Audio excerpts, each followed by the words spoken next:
മണിപ്രവാള സാഹിത്യത്തിലെ ആദ്യ സമ്പൂർണ്ണ കൃതി ഏത്? ഉത്തരം വൈശിക തന്ത്രം. വൈശിക തന്ത്രമാണ് മണിപ്രവാള സാഹിത്യത്തിലെ ആദ്യ സമ്പൂർണ്ണ കൃതി.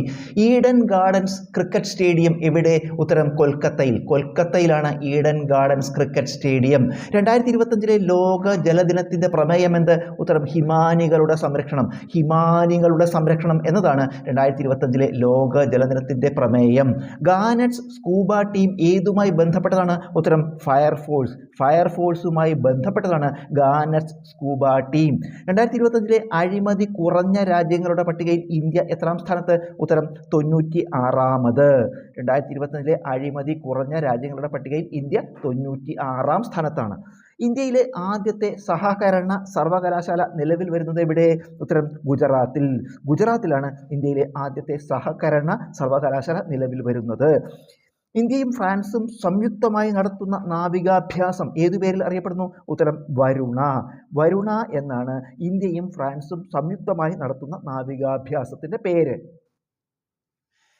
കേരള സംസ്ഥാന വനം വകുപ്പിന്റെ സർപ്പ എന്ന മൊബൈൽ ആപ്ലിക്കേഷന്റെ ബ്രാൻഡ് അംബാസിഡർ ആര്? ഉത്തരം ടൊവിനോ തോമസ്. ടൊവിനോ തോമസ് ആണ് കേരള സംസ്ഥാന വനം വകുപ്പിന്റെ സർപ്പ എന്ന മൊബൈൽ ആപ്ലിക്കേഷന്റെ brand ambassador. 2025 Khelo India winter ഗെയിംസിന്റെ വേദി ഏത്?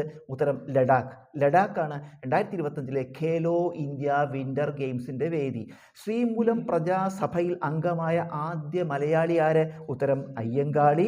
അദ്ദേഹം ജനിച്ചത് 1863 ഓഗസ്റ്റ് 28-ന്. അദ്ദേഹം മരണപ്പെട്ടത് 1941 ജൂൺ 18-ന്. ശ്രീമൂലം പ്രജാസഭയിൽ അംഗമായ ആദ്യ മലയാളിയാര്? ഉത്തരം അയ്യങ്കാളി. അദ്ദേഹത്തിന്റെ ജനനം 1863 ഓഗസ്റ്റ് 28, മരണം 1941 ജൂൺ 18. അയ്യങ്കാളിയുടെ പ്രതിമ തിരുവനന്തപുരത്ത് അനാച്ഛാദനം ചെയ്തതാര്? ഉത്തരം ഇന്ദിരാഗാന്ധി. ഇന്ദിരാഗാന്ധിയാണ് അയ്യങ്കാളിയുടെ പ്രതിമ തിരുവനന്തപുരത്ത് അനാച്ഛാദനം ചെയ്തത്.